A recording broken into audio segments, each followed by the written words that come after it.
Sometimes sweet, they can be soured. Fucking hell, it's time to be empowered. It's Friday. It's another episode of the Be-Mpowered podcast. My name is Simon Miller. Thank you very much for tuning in. Thank you very much for joining me and my special guest this week, Mr. David Lynch. You're back and you're looking really depressed right now. Did you not enjoy my intro? That kept you awake? No, that's not what I said. That is taken massively out of context. I said I couldn't sleep last night, and I thought about recording the podcast today, and I thought I wanted a little jingle to start the podcast. It's boring if I just start talking.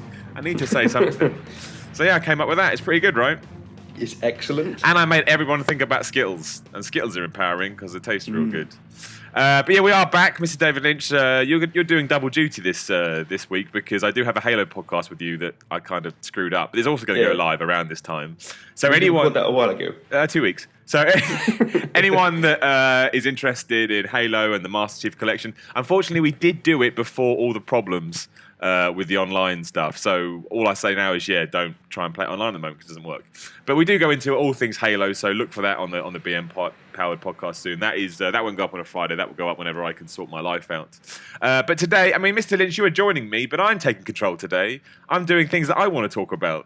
So I'm a bit along for the ride for this one because you played this and I haven't. Yeah, you're basically going to be me and I'm going to be you, which depresses me greatly. But hey, these are the role reversal we've had. I mean, we're going to... But the thing I want to talk about that's topical is I want to talk about Dragon Age Inquisition. Now, if you'd rather watch me talking about it in a review context, you can go to my YouTube channel, just search for Simon Miller. I did a little stupid review. But to get in depth with it, now, Lynch, you are the reason that I played Dragon Age. Whenever I talk about Dragon Age, I tell the story how I thought it looked terrible. It's when I was working on X360 magazine, and I saw a video for it of everyone fighting. I think it was a dragon of some sort, and I thought it looked terrible.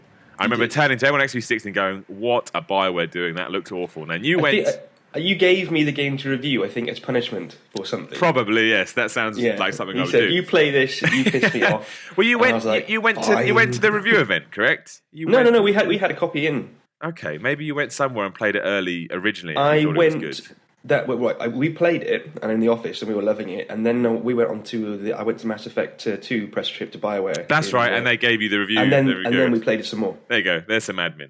But yeah, so I would never have played it, but Lynch played it and wanted to give it. You came in and would I'll be playing it, and I was halfway through one of the Origins, and you were standing over me laughing about how bad it looked. And then 3 weeks later, you were obsessed with it. You told me. You said, Miller, you'll really like this game, and I was I knew it because the characters and the storyline was pulling you through it, and I was thinking, Miller really like this. He loves this kind of stuff, and you were laughing, going, "Look how bad the graphics look." Yeah, but I did play it, and to this day I think it's one of the best games ever made. I do. I think it's wonderful. I think the way, and what I've realised from playing Inquisition is one of my favourite things about it is that it's simple in terms of what it tries to get across. You know, the story is literally save the world. That's it. Yeah, and the way bad things are happening. Exactly, and the way it kind of tinkers that out is just by giving you interesting characters that you get to know and build relationships with over the course of your 50 hours or whatever, and keeping the story simple. You need to get these races on board to fight the Blight, otherwise we're all going to die. Go around Ferelden and sort it out. No, I've not played it, so explain to me, is that a little bit like Mass Effect 2 in terms of getting the crew together? Oh, that's Origins. I'm talking about Origins. Oh, right. That's Origins. But that's what I'm saying. That's what I liked about it. It didn't try to do anything too much outside its station. If we now segue into Inquisition, my biggest problem with it, for 10 or so hours, 15 if you kind of the person that's got a bit OCD and you want to do everything, which I completely understand in a game like that, there is 10 to 15 hours of building up your power and reputation throughout the world. And they do that with menial tasks. So you're collecting meat, you're saving refugees. How does collecting meat gain you it's like an MMO. It's like an MMO thing. One of the quests is get 10 bits of meat. So you go out there and you're killing rams to get meat, and then you bring the meat back to a civilization that you're trying to impress, and they go, "Oh, you brought us food. We like you now." And it's like World of Warcraft. It's like World of Warcraft. A big thing you have to do is go and close these rifts, which is just Oblivion gates. It's the Oblivion story, but closing these gates then builds you power, and you do this for such an expanded period of time that it does start to get boring. Now, I know a lot of people disagree, and they like it, and they think that.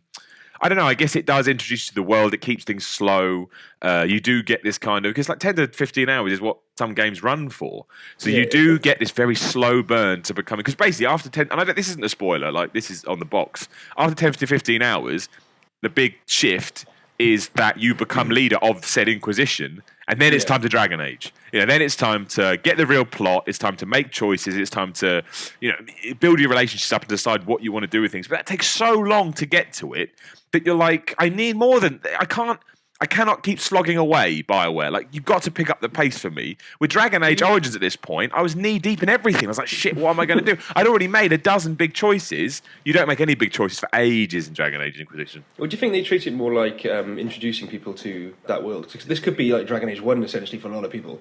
Yes, I think there's a bit... Well, this is the thing, and this is what really annoys me. They've been influenced by the MMO, and they've been influenced by fucking Assassin's Creed, in the sense that Ubisoft build big worlds and then put a load of small things to do in it. And it's like, why you don't have to litter your world with things. Just make the things really big and feel really important. I don't need to feel like there always has to be 800 things to do. Well, Origins had little hubs. I mean, I know from what I can gather from the Inquisition, it's like they're hubs, but they're pretty huge hubs. But in Origins, I mean, you'd go to that one town and there'd be like a field behind it, and that was it.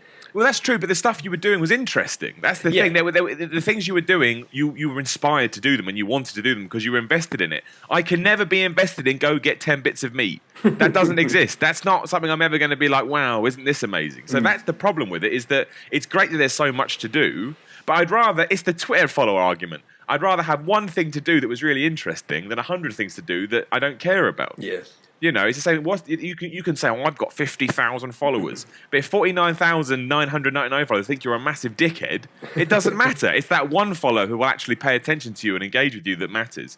And that is the problem with Inquisition, is that it takes so long before it actually gets to the thing that makes it Dragon Age. And I think you're right, though. I think the reason they do it is because they've seen success with games like Assassin's Creed, and they've seen it's very Dark Soul-y as well, in the sense that it's pretty tough and you go into these different hubs bits. And I think they've seen all that and think, well, if we do that, we can get more players in. And, we'll get to the good stuff later, but to make sure these players invest in it, we'll take ideas from them and we'll integrate that. And there was no need for it. Well, I guess the question is, of someone who hasn't played it yet, is it worth the slog? Is it worth getting through that stuff to get to the juicy BioWare goodness? I'd love to be able to... For me, yes, because I'm a Dragon Age fan and I was willing to be patient with it.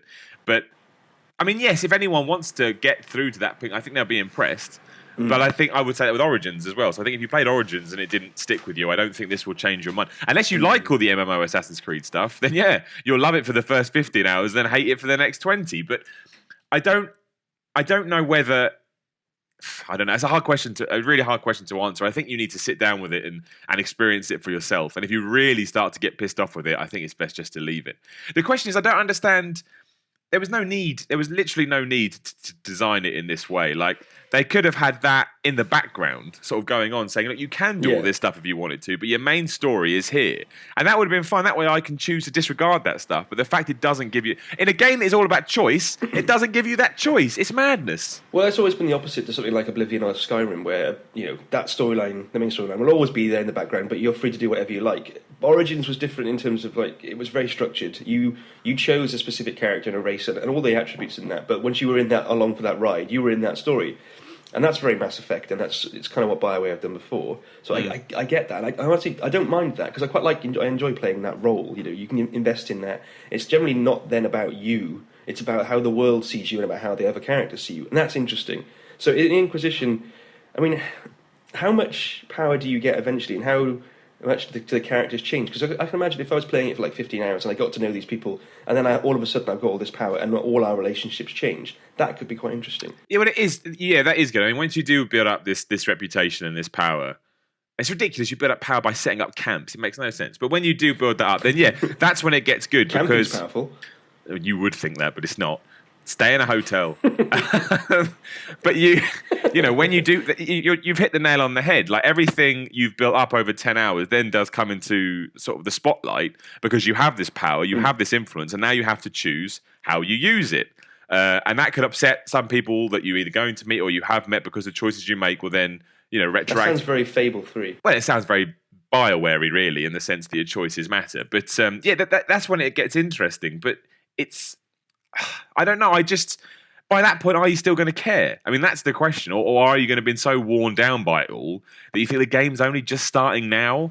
And so by that point, you may be exhausted by it. But yeah, there is that, you do get a lot of responsibility placed on your shoulders once it all does kick in. And I guess this 10 to 12 hours where you have been, it's very role play. I know it's a role playing game, but I mean, but you do get this sense of I'm nothing and I'm sort of working. And that's one, that's what they wanted to do with 2. That was supposed to be the idea of Hawk, that you were getting these retroactive stories and then you were living them out, and you could see how Hawk went from nothing to sort of superhero, and that didn't really play out well. So this is almost like BioWare going, well, we've got to make that, we've got to do that better.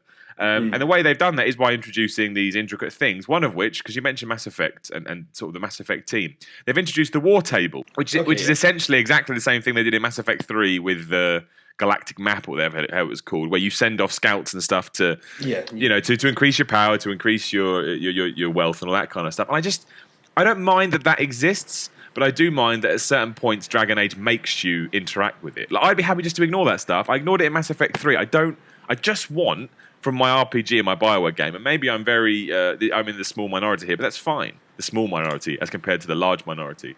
But maybe I'd much rather be able to just push that to one side and concentrate on characterization and narrative. It doesn't even need to be a challenge for me. Just make me care about the story. Give me choices where I actually have to look at my party and go, well, I like you more than you, so therefore I will. And I'm sleeping with you. Well, exactly. So you're all right. Dude, we all know that's true. If you pick someone to sleep with, they go in your party every damn time. Because what if they stop sleeping with you? We'll get into the romance stuff in a minute. But I would much rather be able to throw that stuff away. And there are occasions where you can't. And I said this in the review I did. Like, I sound like an idiot because I'm saying you gave me too much, BioWare. You gave me too much. And that's stupid, but they have. I don't need it. It's stuff that I don't want to do. And I think you take a risk when you introduce that stuff because, yes, 50% of the people may like it, but if for those 50% of people that don't, give them the choice to ignore it. And you don't have to deal with it as much as you can go full in if you want. But to me, I don't want it at all. I don't know. Maybe I'm living in the past too much, or maybe I've got old and cynical. But, it's a very, very good RPG. I just don't know if it's a very good Dragon Age game overall. Okay. And that's your box quote right there. Well, yeah, I don't think they put that on the box. A great RPG, but a terrible, terrible iteration for the franchise. EA games. But yeah, I mean, that's where I'm at with it at the moment. I mean, I'm probably 30 plus hours into it now. How does Morrigan come into play in it? I know I say I don't care about spoilers, but I won't. All I will say about that is very nicely done. They do, and I would much rather, say in Mass Effect 3, I would much rather they went full in with that old stuff. But I understand why they don't, because I'm fine with them trying to not alienate new players. I get it. You got to be smart, and the fact they're doing it to begin with is pretty good. Yeah. But they're all cameos mostly. Oh, okay. But the cameos that they do introduce are very well thought out, and they're very satisfying in the sense that you've worked hard and put a lot of effort into these relationships in the past, and they do pay off. Like the ones that I have divvied with, I felt satisfied with, with the payoff. On that note, though, I do think Dragon Age Keep is fucking bollocks. For you, people that don't know, you can't transfer your saves across because obviously it's new gen, exciting games. Because save files are now in a different format? Yeah, something, I don't know, something bollocks like that. So you have to go onto a website, dragonagekeep.com. Oh, and then you got to click on all the things you did. I don't remember what the hell I did for half of them. So I sat there fucking making my own Dragon Age line timeline going, well, I did that. And I know I impregnated... Simon, how many jobs have you had since then? Since you played Dragon Age Origins? What do you mean? What, in real life? Yeah, just in general. What have you done since then? Well, a lot. Why? A lot. You've been flat, you've done this, you've done that. Yeah? What's wrong with that? No, nothing. I'm just saying, if you can't remember... Oh, I see, right. I thought you were taking the mick. I know. Exactly. How am I going to... I'm not taking the mick, Simon. Yes, you are. You can see his face right now, ladies and gentlemen. What an asshole. Beautiful moustache. We do both have moustache at the moment. What a pair. But yeah, I mean, like, how the hell am I supposed to... All I remember is that I killed the dragon and that I impregnated Morrigan. That's all I remember. So that was a bit of a shame. But I guess... Of course you did. You couldn't resist, could you? Well, I bet you did as well. Yeah. Yes, you did. Of course you did. But I can't be too mad at that because the fact that's even an option in the game is pretty good. So I'll let that one slide. But I mean, on the relationships are still the most awkward, horrible things you've ever seen. I don't know whether if BioWare do it as a joke or if they're serious, but my gosh, when you start sort of flirting with people in that game, it's the equivalent of watching a porn film with your mum. Do you know what I mean? You sat there and you're cringing like, oh, I can't handle it. The way I love it is because the character will be standing there going, "This is the serious part of the conversation," and you'll click on the option, and immediately their body chant, they'll just change, and they go, "Oh, hey, how you doing?" Oh yeah, but it's also they may as well just say, "Do you want to see my penis?" I mean, that is how subtle it is. He goes, "I've got a penis. Would you like the penis?" It's like, oh gosh, this is terrible. You like battles. I also like battles. Let's We've battle. got a lot in common. Let's have sex. But yeah, so that, I mean, you know, I guess it's good that it's in there and stuff. And it is a BioWare game. Do you know what I mean? Do you know what? I've just thought of this now. I think a lot of it is very Mass Effect-y to try and get the Mass Effect crowd across. Because as far as I know, Mass Effect sells more. Maybe. I think so. I don't know for sure. I'm saying that as a guess. They did talk a lot about Mass Effect when they did Dragon Age 2, like the combat. Like, oh, it's going to be more immediate combat. You know, it's no longer turn-based, but that's still there. But you can but again, it's this amalgamation of the two. And actually, when it comes to combat, it works. Because you do have your mashy, look, everyone, it's really easy with your big sword, come and have fun times. But you do have the bit where I was playing on PS4 where you push the share button and you go into the... what do they call it? The top-down tactical camera. Yeah. And it is good because for certain fights, you know, if you do want to have your sort of long-range characters focus on a certain enemy as you sort of go in there. Well, I play a warrior, so you sort of go in there and take control. What are you shaking your head at me for? It's of good. Course you do. I could have told you that before you mentioned it. And, you know, and that stuff works really well, and finding sort of a balance between the two is really satisfying. So that's good. But it's still... I don't know, maybe I think I'm just looking at stuff through rose-tinted spectacles, and if I went back, I probably wouldn't enjoy it as much. But I don't think the combat is as good as Origins. I remember being really, really, you know, happy with how that did things, and it just feels... I like jumping between the characters and sort of like thinking about it, because it would pause immediately, and you go, right, what have I got here? Five guys... 2 at the back there and 1 at the front. Well, you can do all that, and you've got all your sort of, you know, you can set up your tactics for each of your dudes. So you know, you want when your health goes down to this, I want you to do this. So there's the choices there. But I don't know. I mean, it's fine. The combat's fine. I did enjoy it. I got no problems with it. But again, maybe I'm just looking back with a happy face. But yeah, it didn't feel as good as Origins. And they do. I mean, oh my gosh, the reliance on health potions now is disgusting. I mean, that is Dark Souls all over. You cannot go into any battle without at least 20 health potions. And oh man, the amount I died on, and also the level spikes. Like when you're going around the hinterlands, especially, which is at the early part of the game, and that is literally when you're going, do menial tasks, you asshole, you fucking piece of shit. And when you're doing that stuff, if you go to the wrong place, like it's obviously all leveled, so you don't know this, but sort of the Southern Hinterlands is like level 10 or whatever. You get your arse handed to you by nobodies, and you don't know the levels. I only knew from chatting to somebody else. And that kind of shit is bollocks. I hate all that stuff. I don't want that in my Dragon Age game. Keep it out. It's not an MMO. Fuck you, BioWare. Don't fuck with me. But you know, it's just... It's a good RPG. You know, I just don't think it's not the Dragon Age game I wanted it to be. I'm not disappointed with it, and I'm going to keep playing it, and I'll finish it, and I'm enjoying the choices and having to make those decisions. But yeah, I don't know, man. It's not what I was hoping for. But don't let that put you off. I still think everyone should play it because I think people will come down very strongly on either side of the fence. And I like it. I'm enjoying it. Like I say, it's just not entirely what I wanted it to be. Okay, that's interesting. Because I mean, a lot of people seem to be ignoring that first 15 to 20 hours and kind of focusing on the BioWare bit of it, essentially. How can you ignore 15 to 20 hours of a game? I would rather a game was good for 15 hours and then got shit at the end. I would rather a game was good for 2 hours. Well, that's true, yeah. But that's a whole other argument. But no, play it, Lynch. Honestly, I think you'll like it. Right. And we'll come back on here and we'll chat about it. But awesome. Another game that I wanted to talk about, this is my personal thing. It's not personal. Let's not pretend I'm sticking to the bit. When I host, when I'm in control, I just talk about games. But I want to talk about Far Cry 4. Have you played Far Cry 4? I have not. But you played Far Cry 3, right? I did, yes. Right, okay. I quite liked it. Well, I liked Far Cry 3. I liked Far Cry... I sound like I'm repeating myself, but I liked Far Cry 3 for 10 hours, and then it kind of ran out... But then it kind of ran out of steam for me. I kind of felt like I didn't need to... Oh, so it had the opposite problem, the Dragon Age. I felt like I'd seen everything that it had to show me, and I was fine with that. Like, it wasn't a problem. I was like, okay, this is where I get off the Far Cry 3 ride. Now, the Far Cry 4 ride, as everyone can tell by looking at it, is very similar. Yeah. Don't try and trick yourself. This is very, very Ubisoft production line. We've got a good formula. We're going to stick with it. We're going to throw a 4 on the end, and we're going to make our main baddie look a bit like Patrick Stewart. And he does, for the record. If you go look at that artwork, it looks a bit like Patrick Stewart. Now, I think its big saving grace is that if you play it on, I'm going to call it next gen for the time being, it looks amazing. Like that, their technology is just oh my gosh, does it get me excited. And this is running at like steady frame rates and... Yeah, this isn't broken like Assassin's Creed Unity Exactly, is. No. yeah. For the record, anyone that hasn't bought Assassin's Creed Unity and you've seen an advert for it and you think, oh, I'd like to play that, the advert is lying to you. French Revolution. Looks good, doesn't it? Well, the game doesn't work. All Assassin's Creed Unity games should come with, by the way, game broken. Oh, right. There you go. Not quite finished. Yeah, not quite finished. Be warned. And they made all the DLC free now as well. Yeah. Cheers. So here's some extra stuff for our game that doesn't work, that won't work. Well. Yeah, cheers. But yeah, I mean, that Far Cry to me is the first game. And Assassin's Creed pretends it doesn't do this, but it does. But I don't play those games because I hate them, so I can't really comment on them too much. But like I say, this is the first one that's come along where this is Ubisoft's production line. This is, we're going to ship this game out once a year or once every 2 years or however they want to do it. And we're going to make it a new location, make the graphics look a bit better, but everything's going to kind of play the same. And that's kind of fine. And I am enjoying it. I do think it's good. And the best thing about Far Cry is just wandering around is awesome. It's just like, because the wildlife and the animals. Well, that's the best bit. Don't worry about the story. It's just you wander around. There's a rhino, and you think, "Oh, I'm going to kill the rhino." So you have a big fight with the rhino for 20 minutes, and then you finally take it down. And you skin its hide. And you're like, "Man, that was awesome."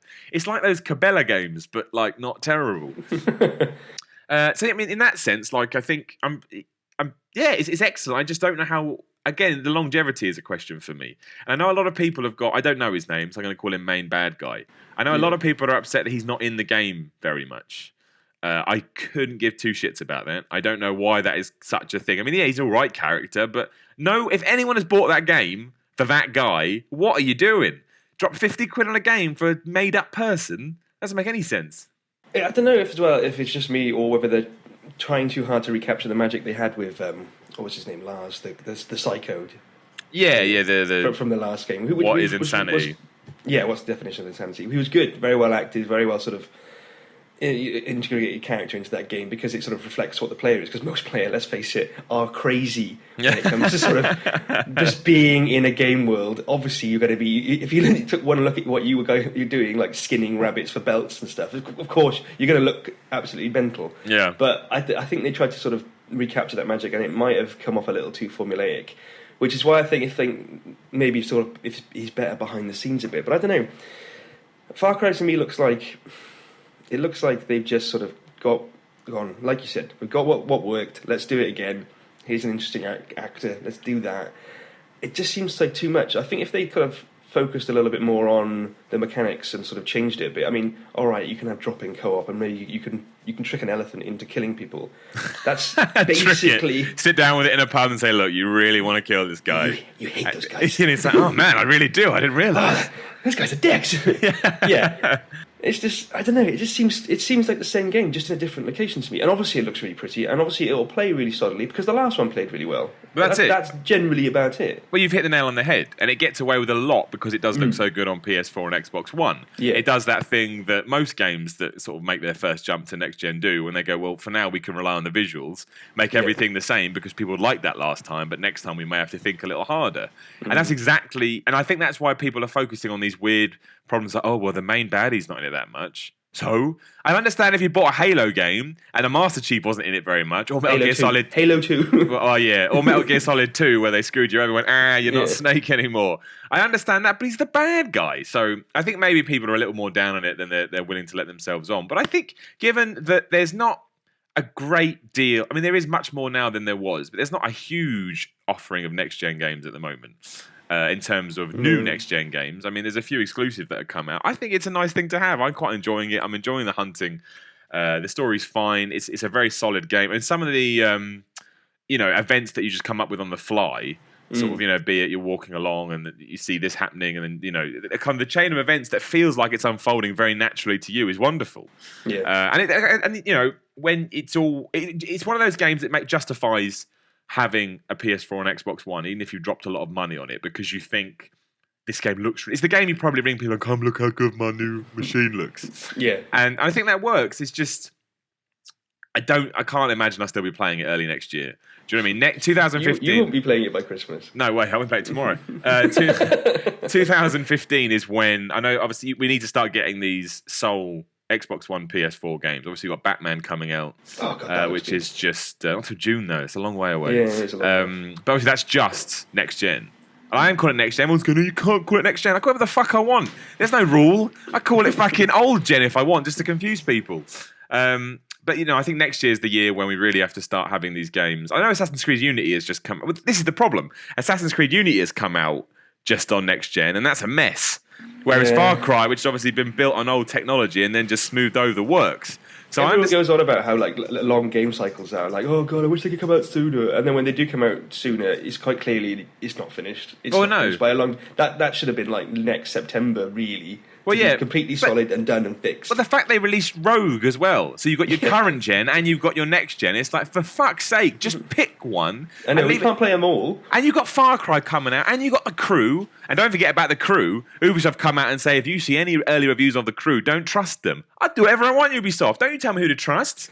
Like, after all the stuff they did for Assassin's Creed, and it's still broken, and they've admitted it's broken, they're going, yeah, but the next one's going to be fine. Don't worry about it. Just ignore the reviews. But it's true. The worst thing is I take their point. It's an online game. They're releasing a patch or whatever day one. They want you to review that version. Okay, fine. I take that. That's the video game world we live in. But just tell me that. Don't tell me who and who not to trust. That is my... fucking Ubisoft don't talk to my parents. He's not allowed to talk to strangers in vans. Don't let him do that. That's up to me to learn. I can't stand the way they communicate things. They just get on their high horse and go, listen to us, we're Ubisoft. It makes me not... And also, Assassin's Creed is shit. Like, the first one was a lie when it pretended it was all these things that it wasn't. And everyone said, oh, well, they got it right with 2. Too late. You ruined me on the original. I'm not playing 2. I've never played another one. I never will. I think they're shit. So that's my opinion on Assassin's Creed. Now, oddly, because... I don't know, Far Cry's a bit like Jurassic Park, apparently, in the sense it's a big world with animals in it. I promised you that if you came on, we'd talk about the Jurassic World trailer. So this is a massive sort of like, I don't know, dent in the wheel. But yeah, I mean, that's... No, it's not. Well, it's a bit strange. It's a bit out of nowhere. It's beautifully smooth, and I love it. Okay, but I mean, the Jurassic World trailer did come out. The internet got really mad about it because they weren't happy for some reason. Do you know why? No, tell me why. Have you not seen it? I've seen it. I thought it looked fine. Okay, what about the bit when Chris Pratt was on a motorbike riding along with velociraptors? Yeah, but that bit. But it's a game. It's a game. It's a film. It's a film where people are visiting a dinosaur theme park. Like, it's not real, so they can take a few creative licenses because it's silly. The premise of Jurassic Park is really silly. Therefore, they shouldn't take... They're allowed to be a bit tongue-in-cheek with it. Okay, all right. Yeah, it's silly in terms of, like, obviously this would never happen because we can't bring dinosaurs back from the dead. I mean, you look at the science and that, all right. The thing with Jurassic Park, what made it so special is because it sort of took that idea and said, here's some science which you might not know about. Because what Michael Crichton did with most of his books anyway was like, here's some science that you kind of know about, but here's the next sort of logical step, which isn't based in reality. It's science fiction. So here's the next logical step. So he took the idea, because you can get dinosaur fragments of DNA, but he said, all right, what if, because in the time when he wrote it, like the early 90s, there was a lot of people talking about splicing genes and sort of, creating things from genetics, and it was a really new field. And he said, all right, what if you did that with dinosaurs? And said, all right, what would you do with them once you had them? And he said, you'd have a park. Brilliant. It's like a wild theme park. People come and see the dinosaurs. It's all about nature. People love that idea because it's grounded in a sort of a reality they can relate to, and it works, and people love dinosaurs. As soon as you, create a new dinosaur which didn't exist, that we know about, or, created from human imagination, you lose that realistic logic. And 2, as soon as you start thinking you can train them like pets and have them think you're a leader of a pack, because that's what the logic is with the velociraptors. I can see it. I know how they'll explain it. They'll go, well, velociraptors are pack hunters, aren't they? Which means they work together, which means they must have a leader. Chris Pratt can be the leader. Okay, and that's what they've done. Right. That's what they've done, Simon. They've ruined it. Here's my 2 issues with what you've just said. All right. 1, I completely accept that the first Jurassic Park film was a masterpiece with the greatest theme song ever, other than Batman. Okay. Now, but the fact is they made that movie. That movie exists. You can go watch it now. Yeah. You can watch it every Christmas. ITV2 love Jurassic Park movies. They're on all the fucking time. Jurassic Park and Peter Andre are ITV2's like money makers. Secondly, I don't understand. They have to do something new with this movie. I know, but they have to. And how do you know that you couldn't train a velociraptor? We don't know. I'm sure. I wouldn't comment, David, because I'm not a dinosaur man. So I would never, ever express the knowledge that I know a velociraptor couldn't be trained. Maybe there is some scientific paleontology line of thinking where people think, oh, look, you could train a raptor maybe. So, and also, that's one clip. Maybe the raptors are chasing him. Then they're not. They're not. You look at that clip. He is in the lead, and one of them looks at him, makes a little snarling noise, and continue running. He continues to run. In Jurassic Park 3, I believe, one of the raptors talks to Dr. Alan Grant. Yes, it does. That's a dream. It's in a dream. Maybe it's a dream. Okay, here's my solutions. 1, it's a dream. It's not a dream. 2, that's not actually Chris Pratt. It's a raptor dressed up like Chris Pratt because they've become such good predators. They've now built costumes and they're actually on their way to kill Chris Pratt.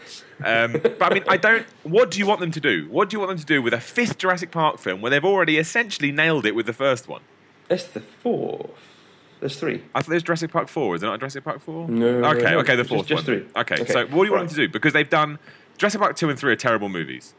I mean, Jurassic Park 2 is King Kong with a T-Rex, basically. Yeah, I say the first half is interesting with Pete Postlethwaite, and they're actually on the island, and Issa Nubla, and there's stuff going down, and they've got like the hunters and the gatherers, and they're sort of fighting over the dinosaurs. It's Predator 2 as well. It's very much like Predator 2. Anyway, like Predator. There's no, well, like you mean like the urban bit, don't you? Yeah. That's kind of the. Oh come on! You're mad that they're breeding dinosaurs, or whatever. That man meets machine or whatever. It's not right. I understand that they need to make it new. I get that, right? Okay, I understand that, but I think changing the sort of it's just this logic. You don't need to create a dinosaur out of thin air for them to be terrifying or interesting. There's hundreds of species we've never seen on film. They're all fascinating. They're all really interesting, and they're all generally a little bit terrifying. Even in Jurassic Park 3, when they included some of the new thinking on velociraptors and dinosaurs in general, which said most of them probably had feathers of some sort. That's a new line of thinking. When you look at wait. So you want. Here, they had feathers in 3, Simon. They had them. Go with me here, right? You're walking in the cinema. You're off to see a great new movie. You're excited. You can't wait. You're seeing the posters on the wall. You're like, that looks great. Then you see Jurassic World, and the tagline is, now they've got feathers. You are not going to see that movie. You're not going to see it. You don't sell it on the fact that they have feathers. I'm just saying, a lot of the reasoning behind the fact that they now think they had feathers makes sense. I mean, obviously, in Jurassic Park 1, the theory was that, that they introduced in the film was like Alan Grant says, they were dinosaurs are related to birds in some way. The idea that they sort of cultivate later on is the fact that velociraptors run at like 50, 60 miles an hour, right? They've got these tiny little spindly arms out front. To change direction at that speed, they probably need some sort of aerodynamics going on, hence feathers come into play.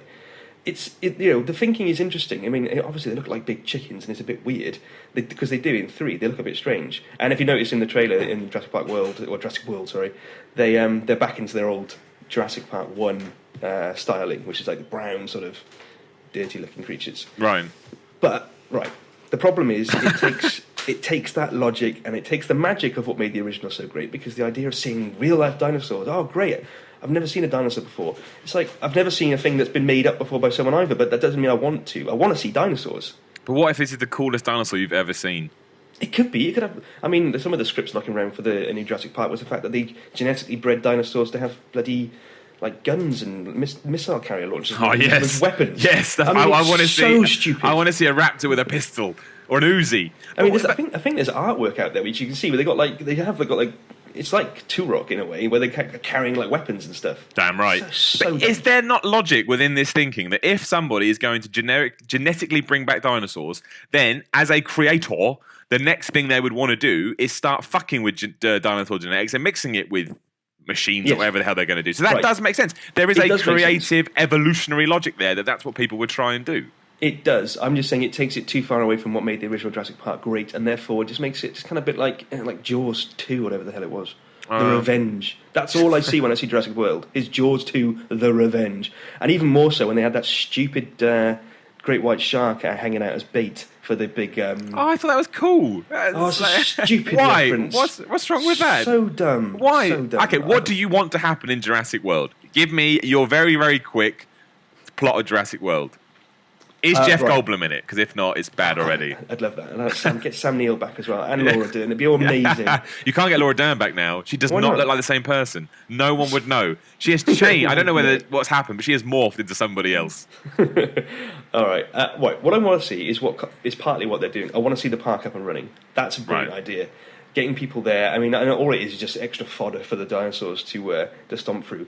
The shots of people walking around. It looks like Disney World, but you just know underneath that as soon as it goes wrong, all those people are absolutely screwed. Yes. And that's exciting. And then if they have that for most of the film, and then they get out, and then that bloody thing comes around and stomps around and looks all weird, then I'm fine. If the majority of the film is like, look at the park, isn't it amazing? And then, oh shit, they're out, and now we're in trouble. Reminds me of that Xbox from PS2 game, Jurassic Park, was it Operation Genesis? Yeah, it is lovely. Which is essentially theme park, where you got to play the game and you got to create the park.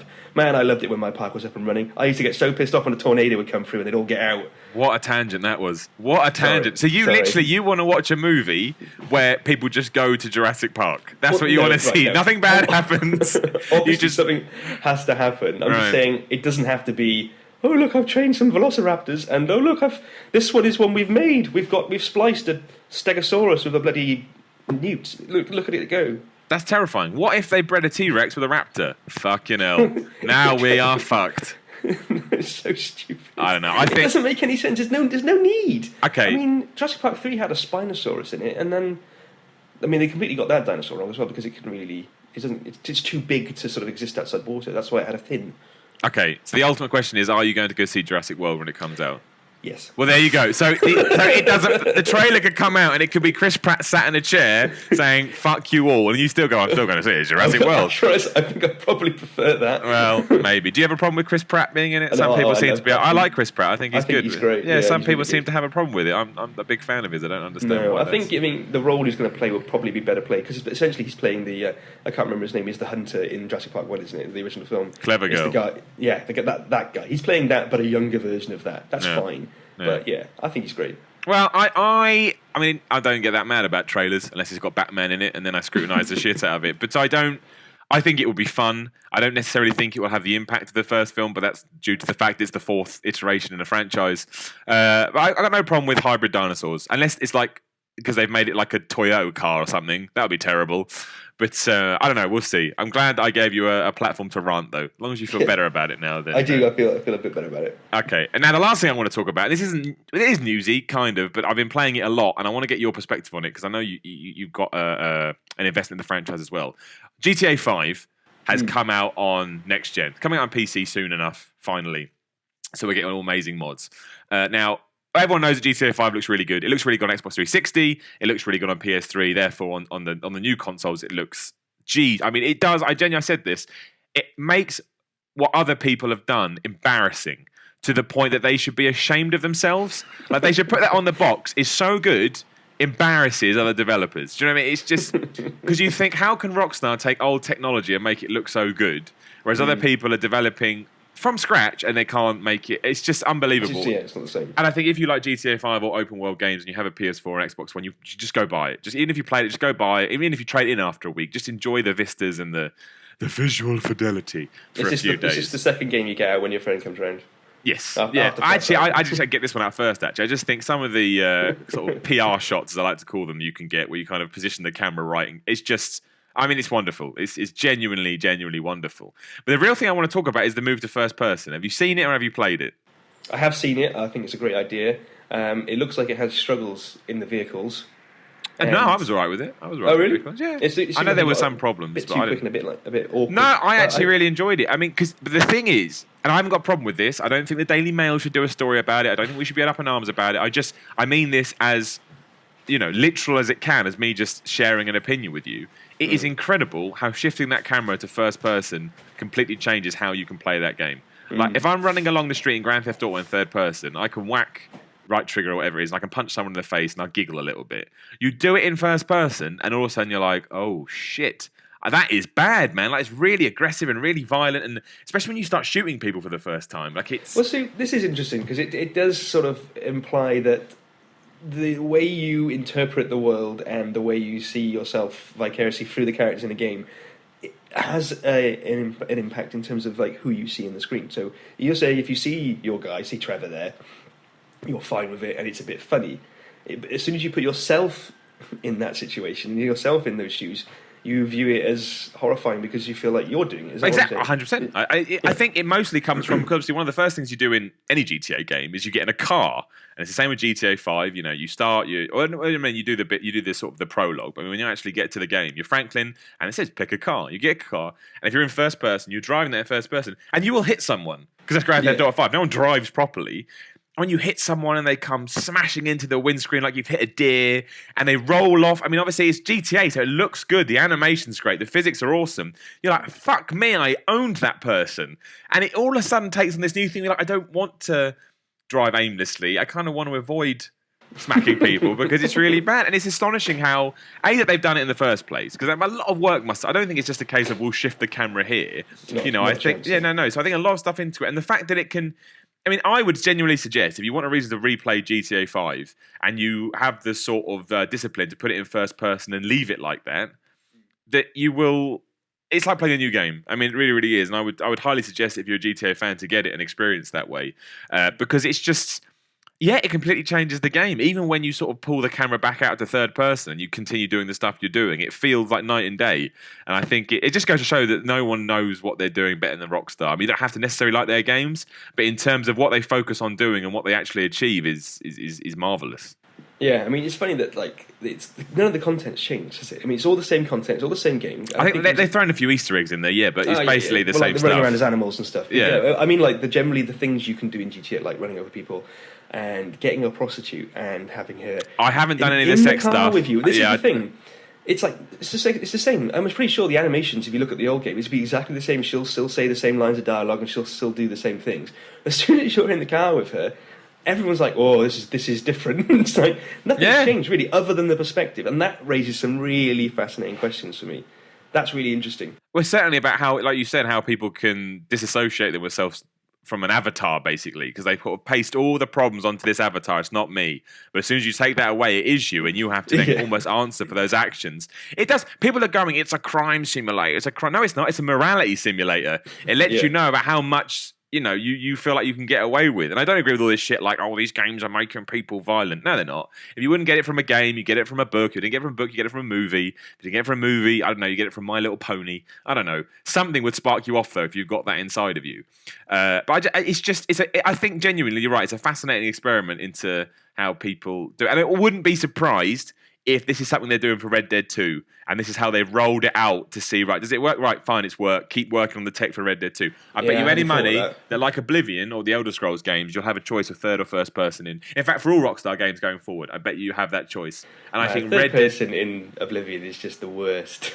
Yeah. Skyrim, it doesn't work. No, it doesn't work. I mean, it works in Rockstar's games. It does not work in Bethesda's. But I mean, that's kind of, thing we have a big open world and you can do it. But yeah, it's fascinating. I was genuinely I mean, I personally can't go back through it because I put so much time into GTA 5 on Xbox 360 that I don't feel like the need to go back through it. But I did put a good solid few more hours just experiencing the world. And it doesn't really work in planes. That's the only one. In a plane, it's kind of difficult to try and fly it in first person. But other than that, yeah, I mean, genuinely, again, Rockstar to me could do no wrong. I wasn't a big fan of Manhunt. That wasn't really my thing. And I still think Red Dead is the greatest thing they've ever done. But Bully is in need of a serious remake or a re-release. I thought they did an HD version of that. Did they not? They did, you're right. They did. But, I mean, another one, or a sequel or something now. Well, there was rumours that Bully 2 was going to come, but it's been a long time now. And also, if people are focusing on stuff, work on Red Dead 2. I'd much have a Red Dead 2 over a Bully 2. But I think I'll probably get Bully 2 at some point. I think they mentioned it in passing like it will happen. And I guess that's where their focus is on. I mean, GTA comes out, it's done. GTA 5 PC, obviously GTA 6 will be working somewhere under the radar. We'll see that for like another 5-6 years. No, not for ages. But I guess we get Red Dead 2, and then why not Bully 2? I mean, unless they've got something new up their sleeve. I mean, I'd take another LA Noire, but that's never happening. We can forget about that. They didn't develop that. It was Team Bondi, wasn't it? No, but they own the license and stuff, so they could necessarily make their own version. I just thought it was fantastic, but I will never see that. If you haven't played LA Noire, just play that one, because you're not getting another one of those. But I'll be intrigued, especially because this wasn't developed for the Xbox One and PS4. I'll be intrigued when they actually do sit down with it, which I assume is Red Dead 2, what they can come up with. Yeah. So we'll see. Anyway, Lynch, is there anything else you want to chat about? I've got everything off my chest. I feel better now. I've used my platform to moan, basically, and now I feel better about life. Unless you want me to go on about dinosaurs again. We'll do another one when the second trailer comes out. We'll do that. You want to do it? I tell you what. When does the movie come out? Next year? Oh, it's ages, yeah. Let's do a Jurassic Park podcast at some point. Yeah, and we will talk about. We'll talk about all three films. We'll talk about the books. And then we'll talk about. Yeah. All right, we'll talk about all three films, the book, and we'll try and tie it into the new trailer the next new trailer, so we can talk about that and we'll do a Jurassic, and the numbers will be the lowest I've ever done. To be honest, I think my last podcast was the lowest the numbers have ever been as well. Which one? The one you were on? Yeah. No, it did well. Did it? Oh, Yeah, no, it did. What are you talking about? This is my podcast. Jeez, man. No, people loved it. They were very impressed with your monster knowledge and your film knowledge. So, good. yeah, you should. Don't be upset. Jeez, he's all upset now. He's got tears in his eyes. I'm getting my mustache wet. Oh, that sounds disgusting. Actually, on one more point, Not Modern Warfare, Advanced Warfare's all right. There you go. Just pass you said that when you read it. It's all right. Well, it's okay. How mad do you get at the multiplayer?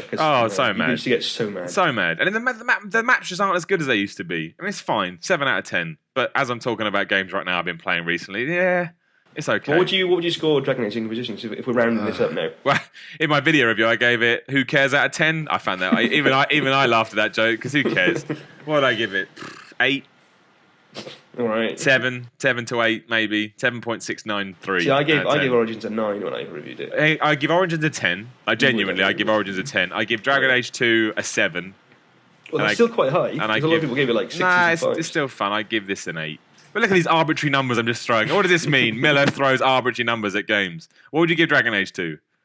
This is the worst part of this podcast. Yeah, 6, I think. You give it still 6? Still liked it, but yeah, it got so boring. Yeah, it is boring. 6 to 7 then. Yeah, I don't know. Somewhere around there. I don't care. Who cares about numbers on the end of things? It's true. Yeah, I care less. I like it because it gives some people to moan about, but who cares what I think about a game? No one. Well, if you listen to this, I guess you do, but I don't know. But yeah, actually, in the comments, either on the YouTube video, which will go up this time. The last one didn't go up because it screwed me over, but that's neither here nor there. Or tweet me or Lynch and just give us your scores for all the Dragon Age games. There you go, and we'll amalgamate them all, and we'll see where we come out. Oh, I'll tell you what I can mention as well. I'm talking about the new board game shop I'm working at in Cardiff. Nice plug. Yeah, Rules of Play. Nice. They got a website, rulesofplay.com maybe? .co.uk. .co.uk, right? Nice. Rulesofplay.co.uk. It's like a rhyme. If you go to my Twitter feed, I'm going to be tweeting a lot more about board games. At @die_Lynch, right? DAI_Lynch. That is correct. Right. You can find me with David Lynch, but obviously there's another person with that name. Yes, we've done that. We've done that joke, Lynch. We're not doing it. Anyway, yeah. So if you are interested in board games, give me a shout because I'm playing a lot more of them. Played Pandemic the other night. Was it good? It is good. Have you ever played it? No, I don't play board games. It's like the day you got a couple of viruses like spreading out across the world, and it's a I know it. Yep, I know. Four-player co-op game. It's really, really good fun. Okay, so you're going to be doing some work for them, right? Yeah. Okay, that's exciting. I'm good for you. Okay, well, I tell you what. I know nothing about board games. So we'll do Jurassic Park and we'll do board games at some point as well. Only if we can talk about Cluedo. If you want to talk about Cluedo or Clue for our American friends. Is that what it's called in America? Yeah, it's called Clue. That's what the film's called, Clue. What film? Oh my god, have you not seen the film? It's on Netflix. It's got... oh my god, it's amazing. It's got... what's his name from the Rocky Horror Picture Show? Oh god, everybody's shouting at me now. Richard O'Brien? No, not him. Crystal Maze host? Crystal Maze. No, he played Frankfurter. I can't remember his name. No idea. Megan, Google. Oh, Lynch is yelling at people. That's just his servant, his Google servant to look up things about. Do you mean Tim Curry? Yes, Tim Curry. Thank you. There we go. He's in it, and he plays the butler. And oh my god, it's brilliant. It's a hilarious film. It's bad though, right? Yeah, but in a good way. Okay. All right. So everyone who watched Clue or Cluedo the movie, it's on Netflix. Thanks for that, Lynch. So it's rulesofplay.co.uk, the greatest rhyme of all time, and it's DAI_Lynch. Anything else you want to pimp, or are you happy with it? I'm happy with that, thank you very much. Do you want to pimp your nice red jumper you're wearing? Where you got that? I could talk about my moustache some more, but... Well, yeah, people. If you want to give Lynch some money for his moustache from November, I assume that information's all on your Twitter feed as well. It is, yeah. Okay. Well, if you want to do that, you can, or you can do both actually. But I'm on Twitter as well. It's Simon Miller 316. Not a reference to wrestling, of course it is, and YouTube as well. Search for Simon Miller, or you can get all my information at Be-Mpowered.com because that's what this podcast is all about. I feel empowered. I've empowered myself today, and Lynch, I'm thinking you look pretty empowered too. Yep, and Chris Pratt's empowered with the power of velociraptors. See, everybody's empowered, and that's what happens when you listen to the Be-Mpowered podcast. Like I say, keep an eye out for the Halo special, which will hopefully be going live either this weekend or early next week. I do apologise for its delay, and Lynch, I apologise to you as well. But that is another one done. We have done another Be-Mpowered podcast. Like I say, go to iTunes, give us a high rating, give us a review, because that pushes us up the rankings and more people can be empowered. But in the meantime, David, thank you very much for joining me today. And for everyone that's downloaded this, everyone that's listening, remember to always believe that you can do whatever you want to do, and believe in your dreams, because in your dreams lies happiness. And we will be back in around about 7 days' time.